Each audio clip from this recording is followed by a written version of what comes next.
So this discussion was deliberately not given any topic. There's no title, there's no topic here. This discussion, therefore, is a lot about what you as a leader bring to the brand, bring to the market, bring to the consumers. Because in my opinion, there's a lot of discussion that we've had all day long, which was about brand strategy. It was about how do you reach your audiences. It was about how do you create culturally connected, contextually relevant, creative, all the stuff that you've been hearing all day long, right? But today you get to meet with the leaders of our industry who lead marketing. This is the C-suite. There's small companies, big companies, medium companies, and you get to hear from them what leadership is truly about. But you need to see that in action. You need to see it from their perspective because they bring that with their own personality behind what you see in the market. And so with that, let's do the introductions. I already introduced myself, by the way, early in the morning. For those of you who are not here, I'm Seraj Bharwani. I'm the Chief Strategy Officer for Illumin, which is a publicly owned company doing journey advertising, okay? But let's start with you. Katelyn. I just learned what this whole thing was about, so thank you.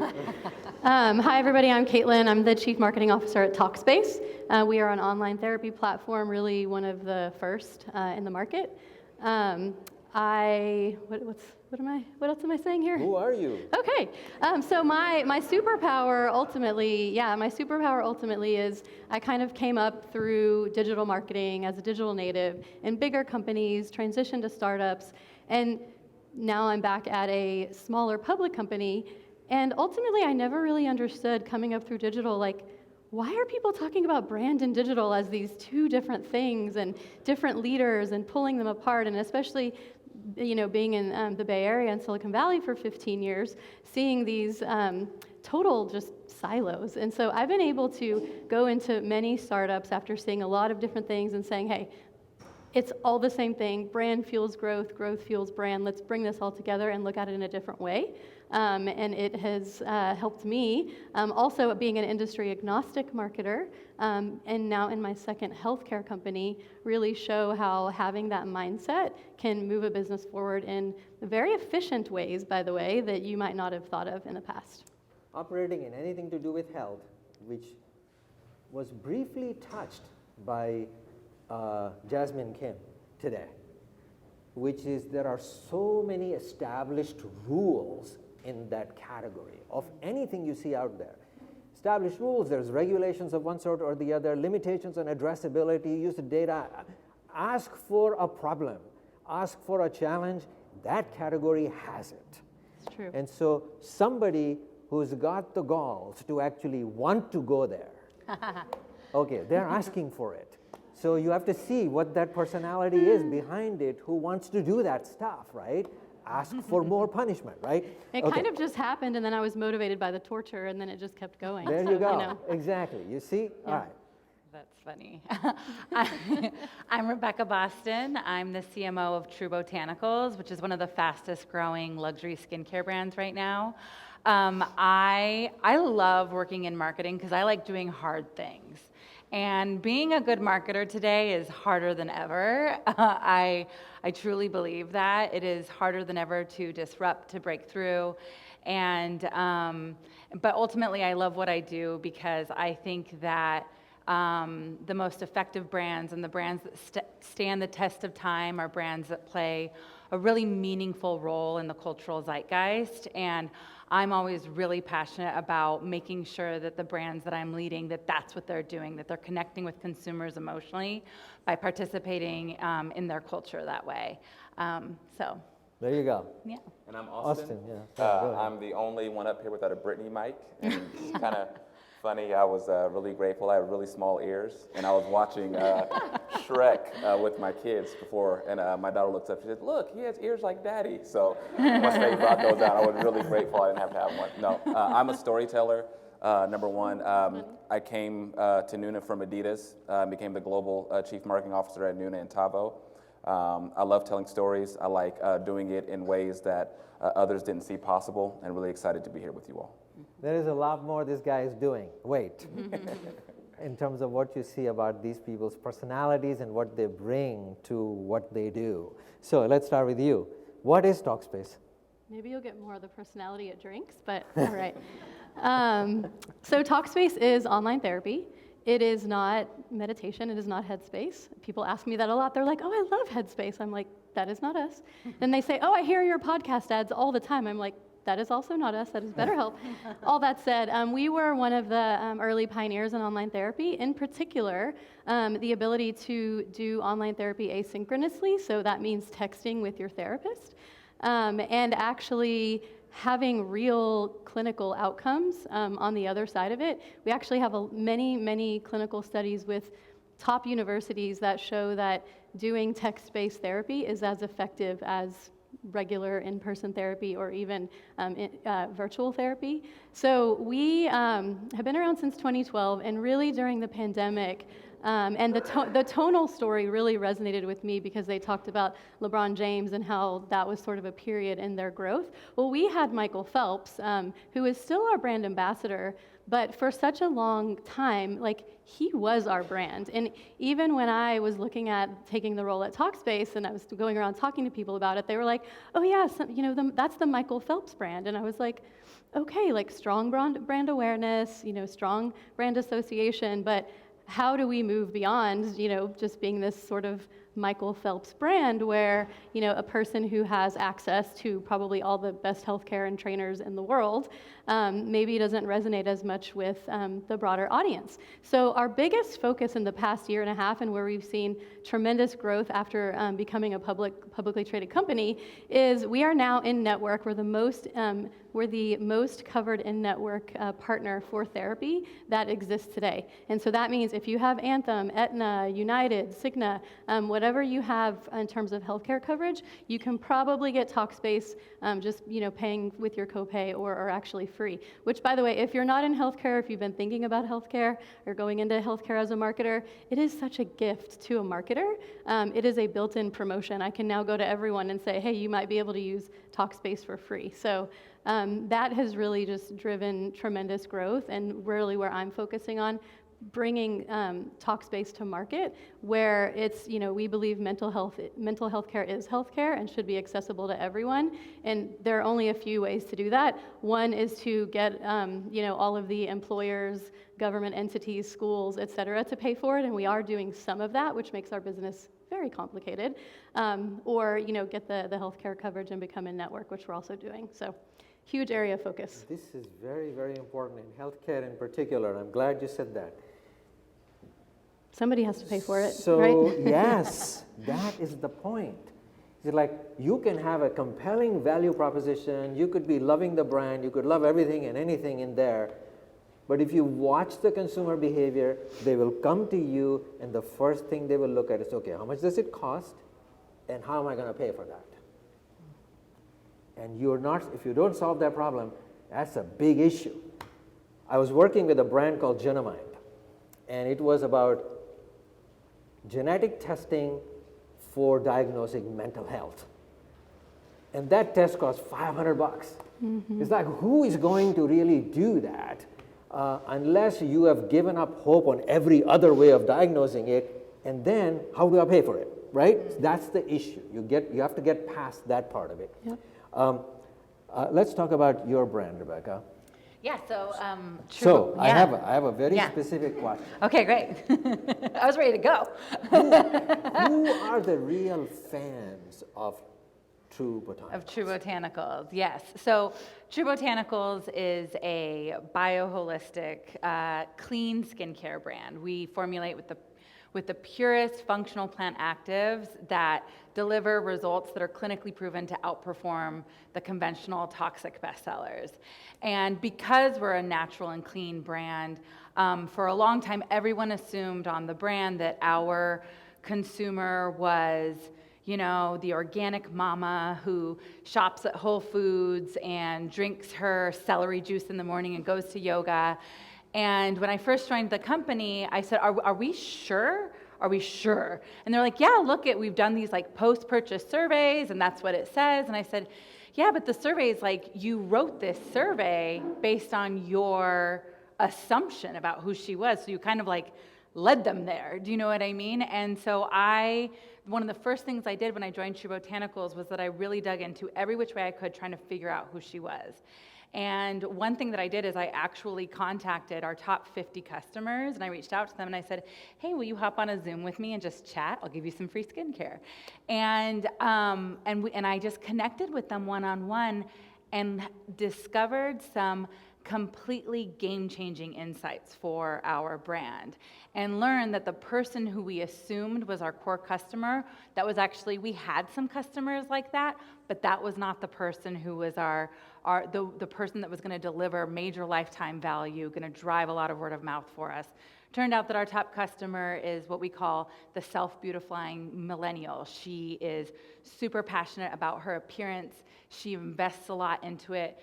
It's her hobby. She drops $600, $700 at the Medi Spa every 3 months on her Botox and her chemical peels.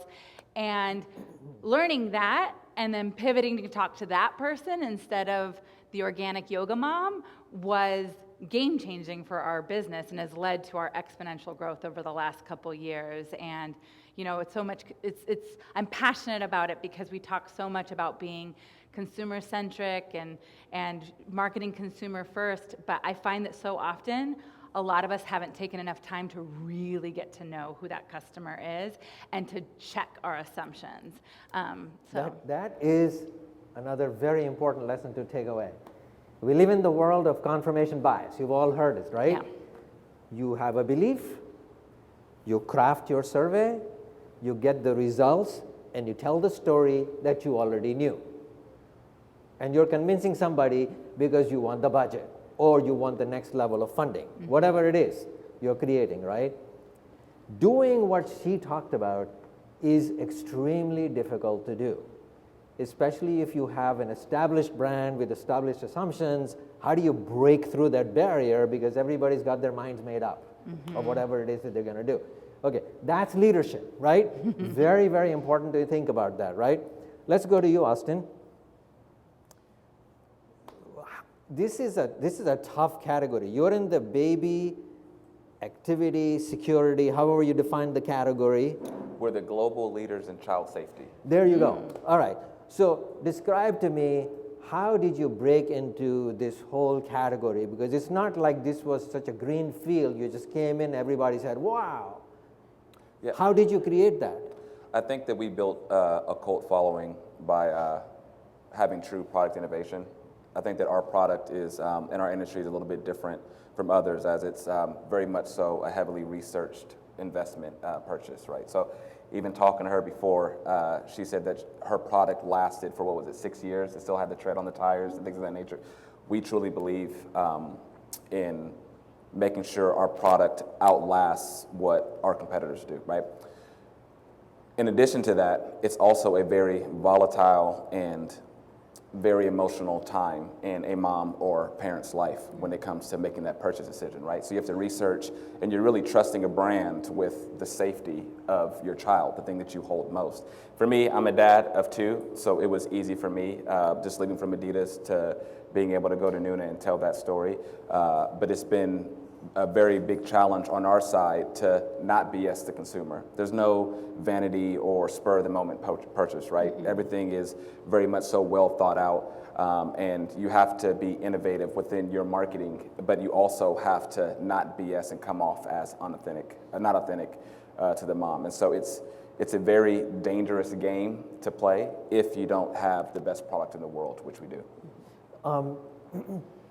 I didn't realize with that level of recognition until we began to look into your brand and what you've done.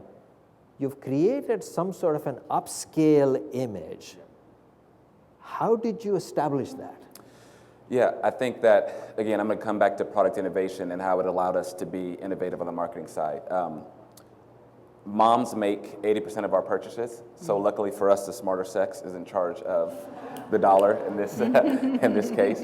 But because we have such great product and our return rates are extremely low, right? Okay. So that allows us to be innovative in other areas, such as who we choose to sell through. D2C is not a huge focus for us, right? Our wholesale partners are. So we're very strategic and limited in who we sell through. So you won't see us on Walmart, you won't see us on Amazon, you won't see us on Target like a lot of our consumers. You'll see us at Nordstrom's, which is our biggest partner in North America. You'll see us at John Lewis Partners, which is our biggest store in the UK, so on and so forth around the world. And that allows us to speak to this high price point consumer in a real way. We're not worried about returns. Nobody comes and returns our products. Once you get it, you love it. But through that, we're able to take, again, through that innovation, other high-end risk through partnerships. So we just launched a huge partnership with Uber, which was amazing. It allowed us to bring in their legal team and product team. They are very, very well tuned. They are taking no risks. So just explaining to them, showing them our factory, going through all that, the rigorous process of that. It was a partnership that was a risk, and it made a lot of sense for moms and parents who need to be on the go. We'll go more into that. Yes. We'll go more into that in a second. Yes. Hang tight over there. That was beautiful in the sense that creating this upscale image is harder to do, and the choice of channels and how you signal that to the marketplace really changes the dynamic of like how you are perceived, right? Which means that when you want to do that, strategy is about sacrifice. And this man is ready to sacrifice a lot of things in exchange for getting what he really wants the people to know what the hell the brand is, right? 100%. That's brilliant. 100%. That's really good. Let's come back to you. I love this guy. So much energy. We are shifting now to the second part of this conversation. Given that there are 3 of them here, I could spend 2 hours talking about these things, but I don't have that. I barely have 10 more minutes of your time. So that means we need to focus on what did they fundamentally do in their current roles that challenged the assumptions and did something really fundamental and different and new. So Rebecca, I'm going to start with you on that one. Okay.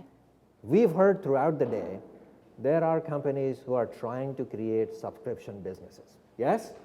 If you're paying attention, tons of people here came on stage today and talked about we have a subscription model. Mm-hmm. What they didn't say is building subscription model is macho pain. And it takes forever to build people into this consistent, always subscribing, building the stuff, building that brand, building the loyalty, and finally the LTV that you all love, and that's what the CFOs want to hear about. How the hell did you crack the code on subscription for True Botanicals? Yes, so about just over 3 years ago, subscriptions was about 7% of our revenue. It's now more than 50% of our revenue. It's a huge part of our business, and we're a primarily D2C brand, and it allowed us to continue to grow exponentially after iOS, as we move towards the cookieless future, all of that. And you know, I think that there were 3 key things that I thought about when it came to our subscription program. The first one was I reimagined it. I was very much inspired by wine clubs up here in the Bay Area. We're all members of our wine clubs, and I thought about how, you know, when you join a wine club, you get a gift with every shipment, you get special access to special tasting events, and you know, you get to meet the vintner. And I said, okay, we're gonna reimagine our subscription program to be more like a club. Just like that, where you're gonna get all of these special like perks and special access and special information by joining. That was kind of the first one. You know, and then the second thing was that I really got in touch with the fact that like, if we were gonna ask people to subscribe, especially if we were gonna ask people to subscribe on the first purchase, we were basically asking them to marry us on the first date. So okay, what would it take to get someone to marry me on the first date?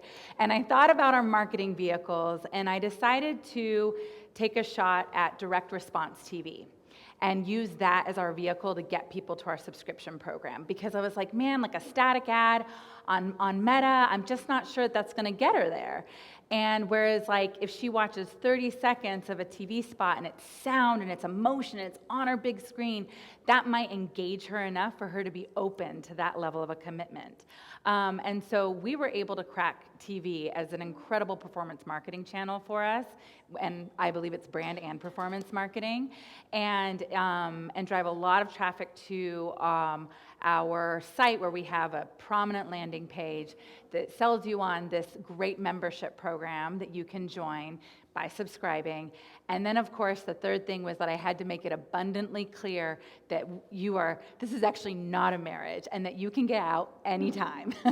And we had to be really clear and forthcoming with that information, and constantly reminding people, don't worry, you can cancel anytime, and just make it feel very, very easy. And so that has been kind of the recipe for our success on our program. Did you catch that?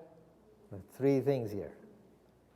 Amazingly powerful proposition with so many benefits and things that you've got it surrounded, right, so that people love that stuff. Two, get them in the moment with all of the emotion that's tied around it, to the core. And then finally, lower the barrier. They can quit anytime. It's not a big thing. Yeah. Try it. And so I think those three things really grab you there. And tell you, for the longest of times, we worked with Illy Coffee. Illy Coffee came to North America and US in particular 20 years ago. And they got a CMO whose focus was exclusively to get subscription business going in the coffee business. It took them 17 years to get to about 55 to 60% subscription base. This is very hard to do. This is true miracle. This is fantastic. But do you see how much of the life and soul there is in the way she describes the brand and the way she talks about it? Don't you want to just work with her? I mean, see, this is what leadership is. Not only are you doing what you're doing in the market, but the people want to follow you. They want to be with you. They want to work with you, right? That's the kind of leadership you want as a CMO. Let's go to you, Austin. So, really, you've only been there 2 years. 2.5, yeah. Yeah, 2.5 years. What's the single biggest thing you're proud of?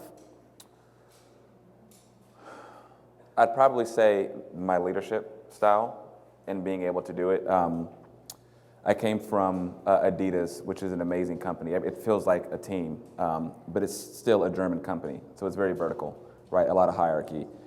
Before taking the position, I told my boss now, the president, that if I'm going to take the position, you have to allow me to lead my way, okay? I believe in people first and serving the people underneath you. I believe in taking risks. I even made a joke in my first entry meeting. I said, trust me, I've negotiated enough of a salary to where if I get fired in the first 6 months for doing something that I want to do, I'll be okay, right? I will never, ever throw you under the bus. And that's needed when it comes to encouraging your team to take risks. So I have a team of 80 globally, and I walked into a team to where, it's the safety industry, and they were very much so playing it safe. And it didn't lend itself to being innovative to match the product, right? Uh-huh. And so being able to come in and seeing people let their guards down and to take risks, and it's paid off huge. So much so that it led into launching the brand Tavo, which was in the pet side, and you'd think that we would just cut, copy, and paste from Nuna to Tavo. Completely different brand, completely different brand identity, completely different direction. It's very much so a mixture of I'm a Leon Dore and some other cool brands. Very much so focus on ASMR and in music and just the overall feel. We were able to get there by taking risks, and I'm proud that I empowered our team to do so. Again, same idea. You see that? How do you convince your team that you are real? As a leader, when you first come in, they have to see, are you real? Do you have backbone here to stand tall behind your word? That you're not just going to melt away the first time somebody says, well, whatever, people complain. Everybody's going to complain. When you bring something new, there is going to be resistance. 100%. And you have to fight that somehow, right? 100%. You have to figure out a way to fight that. Katelyn, to you.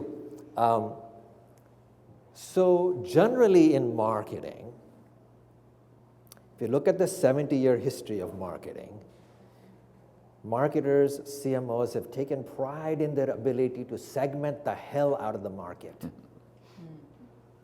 They chop it up in as many ways as they can, believing that segmentation is the way that we can truly relate with people on their own terms. You did just the opposite. Why? And how did you do it? Yeah, so I'll try to keep the story somewhat short. But so Talkspace is a very hybrid business in that, we are a brand. We serve an end user in terms of helping people and with online therapy. But we also sell to enterprises. So we sell to employers and HR decision makers. We just announced that we're serving the city of New York, and all of their teenagers now have free access to therapy on Talkspace. And so we have all of these different audiences. And actually, when I came to the company, my first day was a little bit of a surprise because I actually thought that I was responsible for the consumer/member side of the business. And on my first day, they were like, no, you're responsible for everything. I said, okay, great. Where's the other team? Oh, they're over there. They report to the chief business officer. I was like, okay, that's not going to work. So the first thing that we did is we brought the teams together, and then I looked at, what is everyone doing? How are we talking to all of these different segments of customers from a B2B decision maker to, an end user member? And some of the most interesting things were brought to me as we were building our social media and our communication strategy, one of which was, we don't talk about anything B2B oriented on any of the social channels. Well, that doesn't make sense. If we have a great research study on the outcomes of mental health, that's as important and relevant to an HR decision maker as it is to someone who might be thinking about Talkspace for therapy. In the same vein, if we have an influencer or like a member advocate talking about Talkspace on TikTok, it's not like there's no HR decision makers that are using TikTok. So we really just built a cohesive marketing and communications calendar across everything. And then we figured out within all of those different, moments or tentpole moments throughout the year, how do we maybe tweak it a little bit when we're going in front of a different audience? But at the end of the day, it's really all the same campaign. It's really all the same cohesive messaging. Mental Health Awareness Month and the way we talk about a campaign it's the same campaign, believe it or not, to an HR decision maker or someone who is buying Talkspace on behalf of their population, by the way. They want to know how the end user is thinking about it. And so all that to be said is it's really a human-focused entity, right? We're talking to humans, we're selling to humans, no matter what those different segments of the population they're in. And it has allowed us to be so extremely efficient. We've gone through an interesting journey as a very high-growth company to a public company to now figuring out how to be a growing, self-sustaining, profitable public company. And that has not come with, that's come with a lot of challenges, but the name of the game is efficiency. And so the more that you can streamline those messages and those targets, the better off you're going to be from a profitability perspective. And by the way, accomplish the same goal. It's similar to brand and performance, but just in a different way. Absolutely. I think several key messages to take away from here. There is no cookie cutter approach in the way marketing has been understood traditionally. You see, because they're all taking risks in their own way, trying different things, right? Testing different things. And I think there is a lot of credit to be given. That's really what leadership is. Like, there's no leadership without risk-taking, right? Is there? I don't know how one thinks about leadership otherwise, right? I think when you talk about efficiencies, tell me a little bit about what's the potential for AI in further driving your business in particular and healthcare in general. Ooh, okay. How much time do we have? I'll essentially, we're using AI for marketing. I think we were doing it pretty successfully even before it became what it is today. For us, in terms of people having access to therapy, the biggest issue right now is just a shortage of therapists.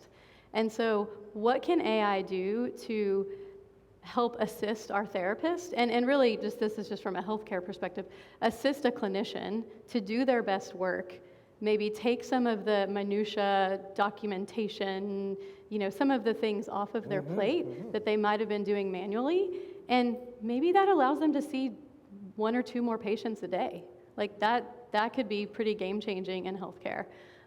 Maybe they're able to summarize a session that helps us understand more about where a patient's journey is going, or even a diagnosis. And so it's really to us, we are very human-centric as it relates to therapy. There's lots of therapy bots. There are lots of apps where there is not a human touch, or there's lots of apps where it's sort of like the app is like the daily vegetables, and then the therapy is seen as sort of like the healthcare, primary care. And that's sort of where we fit in the market. But yeah, the more that we can extend the supply and the outcomes of what our therapists are doing, the better. And we have so much data. So obviously, we're a HIPAA covered entity, of course. But with all of that anonymized data, we're able to learn things like, how much does empathy in the relationship with the therapist and the client relate to better outcomes, which tells us the more that you can match someone to the right provider on day one in terms of style and empathy, the better the outcomes are going to be. So it's really in leveraging everything from the upfront matching to taking care of the patients to what we can learn along the way to the outcomes. There is finally hope in healthcare, by the way. Yeah, I think Because of AI. So for those of you who are investors, I'm not giving you investment advice, but what I am telling you is you should look for an amazing arbitrage that's coming up and staring at you. And the arbitrage is the single gaping hole in our healthcare is the quality of interaction. Nobody has time for you in the healthcare system. Nobody has time for you. They're willing to do a procedure on you, but they're not willing to sit down and talk to you. Do you relate with that? Do you understand what I'm saying? That's the problem that's being solved with the things that she's talking about, right? And I think that's monumental. Frankly, it's a very encouraging, very optimistic side of what I see as our future in the healthcare system. So it's fascinating. Guys, I can keep talking, but if there are 1 or 2 questions here out there, which is all the time we really have, go for it. And like anything is a game here, because remember, this was about leadership. Everyone's like, shots. Wow, whatever, yeah, ready for drinks, ready for drinks. So just to wrap up, thank you so much for our speakers to be here today. Let's give them a round of applause.